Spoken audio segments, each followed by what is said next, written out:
Auzubillahiminash-shaytanir-rajeem. Bismillahir-rahmanir-rahim. Students, how are you? Are you fine?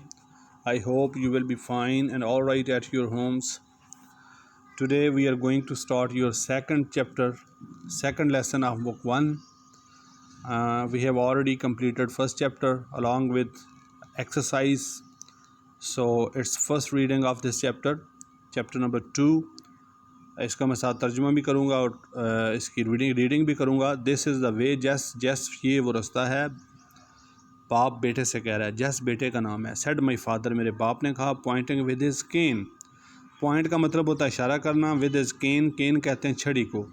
अपनी छड़ी से इशारा करते हुए कहा, जस ये वो रास्ता है. Across the deep valley below us, दूर गहरी वादी में, जो हमें यानी जहाँ पे खड़े थे वहाँ से नीचे की तरफ गहरी वादी की तरफ इशारा करते हुए कहा अपनी छड़ी की मदद से, जैस ये वो रास्ता है. I want to show you something. मैं कुछ तुम्हें दिखाना चाहता हूँ. You have not seen for many years, जो तुमने काफ़ी सालों से नहीं देखी. Isn't it too hot for you to do much walking.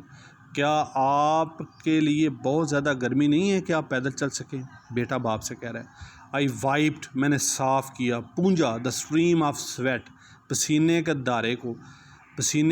दारे को, फ्राम माई फेस, अपने चेहरे से, to keep them from stinging my eyes, यानी पसीने को साफ़ किया कि वो मेरी आंखों में चुभन ना पैदा करे. स्टिंग का मतलब डंग मारना भी होता है, स्टिंग का मतलब चुभन पैदा करना भी होता है. तो जब चेहरे से पसीना इंसान के टपकता है तो वो एक पानी की एक बूंद सी जो होती है वो चल पड़ती है और वो आंखों में आके चुभन पैदा करती है. तो कहता है मैंने उसको साफ़ किया. I didn't want to go with him, मैं उनके साथ नहीं जाना चाहता था. I had just finished walking a half mile up hill, मैंने चढ़ाई का आधा मील जो सफ़र था वो अभी ख़त्म किया था, तय किया था. फ्राम माई होम, अपने घर से लेके टू हिज, उसके घर तक, यानी अपने बाप की बात कर रहे हैं. ये समझ लें कि बेटा अपने घर में रहता होगा, बाप अपने घर में होगा, तो बेटा वहाँ से चल के बाप के घर तक आया होगा, तो उसने इतना सफ़र तय किया था. I had carried A basket of dishes, मैंने तश्तरियों की एक टोकरी भी उठाई हुई थी. टू मॉम, वालदा के लिए. There was too slip in the road पे बहुत ज़्यादा फिसलन थी, स्लिपरी रोड था. And I couldn't drive my car, मैं अपनी कार को ड्राइव ना कर सका. वरना कहता है पहाड़ी पे हम कार पे भी जा सकते थे, यहाँ मैं अपने घर से बाप के घर कार पे आ सकता था. एंड आई न्यू, मैं जानता था, हाउ हॉट इट वाज, कि कितनी गर्मी है. It was 97 in the shade, साए में दर्जा हरारत 97 डिग्री सेंटीग्रेड था. आई न्यू, मैं जानता था, that from January until April my father had gone to 8 different doctors, कि मेरे वालिद साहब जो हैं वो 8 मुख्तलिफ डॉक्टरों के पास जा चुके हैं. One of the doctor had told him, उनमें से एक डॉक्टर ने उनको बताया, not to walk the length of a city block, कि आपने शहर में जो एक सिटी ब्लॉक के बराबर जो लेंथ होती है वो आपने पैदल नहीं चलना. He told my father to get a taxi to take him home, उन्होंने मेरे वालिद साहब को कहा कि आपने टैक्सी लेके घर जाना है, पैदल नहीं जाना. यानी उनकी सेहत का तकाजा ये था, इसलिए डॉक्टर ने हिदायत की. But my father walked home, लेकिन मेरे वालिद साहब जो थे वो चले, मेरा बाप चला. Home 5 mile across the mountains and told mom what the doctor had said. ये जो पहाड़ियों पे सफ़र करते हैं ना, ये पहाड़ी के इर्द गिर्द घूम के सफ़र करते हैं, ठीक है. तो वो कहते हैं कि 5 मील का सफ़र जो था माउंटेन्स अक्रॉस, उनके जो इर्द गिर्द घूम के वापस जब घर आए ना, तो 5 मील का सफ़र मेरे वालिद ने किया और आके वालिदा को बताया कि डॉक्टर ने क्या कहा था. 40 ईयर्स अगो, 40 साल पहले, एगो का मतलब होता है पहले. अ डॉक्टर हैड टोल्ड, एक डॉक्टर ने बताया था, हिम द सेम थिंग, यही चीज़ बताई थी. क्या चीज़ बताई थी? कि आपने पैदल नहीं चलना. And he had live to raise a family of 5 children, और मेरे वालिद साहब ज़िंदा रहे परवरिश करने के लिए 5 बच्चों की. He had done as much work as in those years as any man, उन दिनों में उन्होंने इतना काम किया, इतना ज़्यादा काम किया जितना एक आम आदमी कर सकता था. I couldn't protest to him no, अब मैं एहतजाज नहीं कर सकता था उनके सामने. He had made up his mind, क्योंकि जब उन्होंने इरादा बना लिया था, जब वो इरादा बना चुके थे. हैड, ये माजी की बात की जा रही है, माजी में जब काम मुकम्मल किया, यानी वो इरादा बना चुके थे. When he made up his mind, जब वो इरादा बना लेते थे, टू डू अ थिंग, एक काम करने का, ही वुड डू इट, वो इसको करते. If he had to crawl, अगर उनको क्रॉल करनी पड़े। क्रॉल कहते हैं ये जब एक्सरसाइज करते हैं फौज, ये जो ऑफिसर्स आर्मी के जो ट्रेनिंग करते हैं ना, तो लेट के कोनियों के बल पे क्रॉलिंग करके जो जाते हैं ना, लेट के आगे की तरफ चलते हैं, तो क्रॉल उसको कहते हैं। तो चाहे उन्हें क्रॉल करनी पड़े, उनको कोनियों के और घुटनों के बल चलना पड़े। जी next 60 below zero from a face following, sorry मैं थोड़ा सा ये लाइन जो थी वो मिस कर गया हूँ। तो ये suddenly he stopped at the edge of meadow, I wiped my sweat from my face as followed him down the little path between the pasture and meadow. बेटा बात कर रहा है, I didn't care it if it is was 97, कहता है कि मैंने परवाह नहीं की कि ये 97 डिग्री सेंटीग्रेड टम्परेचर है साए में, और 60 बिलो ज़ीरो या 16 डिग्री, यानी इतनी ठंड है ज़ीरो से भी नीचे। ये वाला साहब के बारे में बात कर रहा है। आई वाइप्ड मोर स्वेट, मैंने और ज़्यादा जो था वो पसीना साफ़ किया फ्रॉम माई फेस, अपने चेहरे से। एज आई फॉलोड हिम, मैं उनकी पैरवी कर रहा था, उनके पीछे चल रहा था।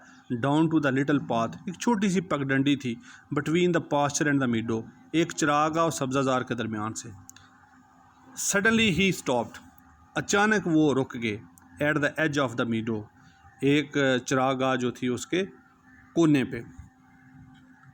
टुक हिज पॉकेट नाइफ, जेब से एक चाकू निकाला। बाबा जी जो थे वो जेब में एक चाकू रखते थे, उन्होंने वो चाकू निकाला फ्रॉम हिज पॉकेट, अपनी जेब से, and cut a wipe of अल्फाल्फा। वाइप कहते हैं मुट्ठी भर, जैसे जब हम किसी चीज़ को काटने लगते हैं तो मुट्ठी भरते हैं ना, वो मुट्ठी भर। अल्फाल्फा कहते हैं लूसरन, ये जिनको जो गांव में रहते हैं स्टूडेंट्स उनको बड़ा पता होगा लूसरन की जो क्रॉप होती है वो कौन सी होती है। एनिमल्स के लिए ये यूज़ होता है उनके चारे के तौर पे। तो उसकी एक उन्होंने मुट्ठ काटी और क्या किया, उसको काट के और उसको पकड़ लिया। took pocket knife from his pocket and cut a wisp of alfalfa. He held it up between him and the sun. और उसको अपने और सूरज के दरमियान में कर लिया। ये जब गर्मी होती है ना, तो ये आदत होती है अक्सर, एक खसूसी तौर पे गर्ल्स को तो पता है, किताब ऐसे कर ली सूरज और अपने दरमियान, तो ऐसे ही वो मुट्ठी भर जो लूसरन था वो अपने और सूरज के दरमियान में कर लिया, ताकि सूरज की तपश जो है वो मेरे ऊपर, मेरे चेहरे पे ना पड़े। लुक एट दिस, जैसे इसको देखो। ही ब्रैग्ड का मतलब होता है किसी चीज़ को शौकी से बयान करना, यानी कि जैसे बंदा जिसे कहता है ना फड़ मारना पंजाबी में, शौकी से बात करना। Did you ever see better अल्फाल्फा grow out of the earth, क्या ज़मीन पर तुमने इससे अच्छा लूसरन कभी उगा हुआ देखा है? इट्स द बेस्ट लुकिंग है, ये सबसे अच्छी घास है, चारा है। I have ever seen on place, जो मैंने ज़मीन पे कभी देखा हो। आई सेड, मैंने कहा। I have not seen better looking अल्फाल्फा even in the little sandy river bottom, नीचे जो दरिया बह रहा है ना छोटा सा सैंडी रिवर, उसके जो निशेप पे भी मैंने ऐसा जो है वो अल्फाल्फा नहीं देखा, लूसरा नहीं देखा। When I bought this little farm, जब मैंने ये छोटा सा फार्म ख़रीदा, एवरीबडी अराउंड मी, हर शख्स जो मेरे करीब था, जो मेरे पास था, उसने कहा, said I had and up with my family, मैंने अपने ख़ानदान के साथ जो था वो तल्लक ख़त्म कर लिया। यानी वो कहते हैं कि बाबा जी आप जो है ना इस पहाड़ी पे रहा करेंगे, क्योंकि ना ये वापस आएँ जल्दी, तो ये ख़ानदान के साथ कट ऑफ हो गए। At the country poor farm if I try to make it living here, अगर मैं यहाँ मैंने बसेरा कर लिया, यहाँ मैंने लिविंग कर ली, इसको मैंने अगाने की कोशिश की, तो ख़ानदान के साथ इसने तल्लक ख़त्म कर लिया। ही ब्रैग्ड अगेन, दोबारा फिर बाबा जी जो थे उन्होंने ब्रैग किया, शौकी से बात की। I took my 30 years to improve these old worn out acres to make them do this, कहते हैं कि मुझे 30 years लगे, 30 साल, इम्प्रूव दीज ओल्ड वर्न, ये खस्ता हाल जो ये एकर्स है ना, जो ज़मीन का कता है, एकड़ ज़मीन की एक मखसूस जो कता होता है उसको एकर्स बोला जाता है। मेक दैन डू दिस, इस काबिल बनाने के लिए मुझे 30 साल लगे। I like these would, just मुझे ये जंगल जो है इनको मैं पसंद करता हूँ। माई फादर सेड, मेरे बाप ने कहा। रिमेंबर, याद करो, when we use to come here, जब हम यहाँ आया करते थे। जब लफ्ज़ यूज़ टू आ जाए फिर मतलब होता है कि हम आदी थे, हम अक्सर आया करते थे। हेयर हंट फॉर स्क्विल्स, गिलहरियों के शिकार के लिए। रिमेंबर, याद करो, when we sat beneath these hickories, हम ये फलियों वाले दरख्तों के नीचे बैठते थे। हिकरीज छोटी छोटी फलियों वाले दरख्तों को कहते हैं। And the squirrels through green hickories shells down at us, और वो ऊपर से जो गिलहरियाँ होती थी ना वो फलियाँ हमारे ऊपर फेंकती थी। The morning wind just at the break of day in August was so good to breathe, कहते हैं कि जब अगस्त के शुरू में हवा चलती थी सुबह की तो वो सांस लेने के लिए बड़ी अच्छी होती थी। I can't forget those days, मैं वो दिन नहीं भूल सकता। एंड इन अक्टूबर, और अक्टूबर में when the rabbits were ripe, rabbit कहते हैं खरगोश को, राइप कहते हैं शबाब पे यानी जवानी पे, कि जब खरगोश जो थे वो अपनी जवानी पे होते थे। And the frost had come and hickory's leaves had turned yellow, and when the October wind below, they rustle the big leaves from the trees and they fell like yellow raindrops on the ground, कि जब शबाब पे होते थे खरगोश, core पड़ती थी। Frost का मतलब होता है बहुत ज़्यादा ठंड पड़ना, वो होती थी। और जो हिकरीज पे ये जो दरख्त हैं ये येलो हो जाते थे इनके पत्ते, और वो अक्टूबर की विंड जब चलती थी तो ये सरसराते थे, रसल करते थे। तो फिर ये from the trees and they fail like yellow rain drop, तो ये सरसराते भी थे और फिर येलो होकर ज़मीन पे गिर जाते थे, ऐसे गिरते थे जैसे येलो बारिश के कतरे गिर रहे हैं। ये एक तशबीह दी है ना उन्होंने बारिश के कतरों के साथ, कि जब पत्ते गिरते हैं तो ऐसे जैसे येलो बारिश जो है वो हो रही है। रिमेंबर, याद करो, ही सेड, उन्होंने कहा, लुक एट मी, मेरी तरफ देखो, with his pale blue eyes, अपनी जर्द नीली आंखों के साथ उन्होंने देखते हुए कहा, हाउ आवर हाउंड्स, हमारे जो हाउंड्स थे, हमारे जो शिकारी रेक्स एंड स्काउट, कहता है उनके बारे में कैसा समझते हो तुम, क्या जानते हो। याद आ रहा है, would make the rabbit circle, जब वो खरगोशों के दायरा डाल लेते थे। दीज वर गुड डेज, ये डेज बड़े अच्छे थे। That's why I remember this mountain, इसलिए मैं इस पहाड़ी को याद करता हूँ। Is that what you want to show me, बेटा कहता है अब्बा जान ये वो चीज़ थी जो आप मुझे दिखाना चाहते थे। आई आस्क्ड, मैंने पूछा। So this is today's lesson, अच्छी तरह आपने याद करना है।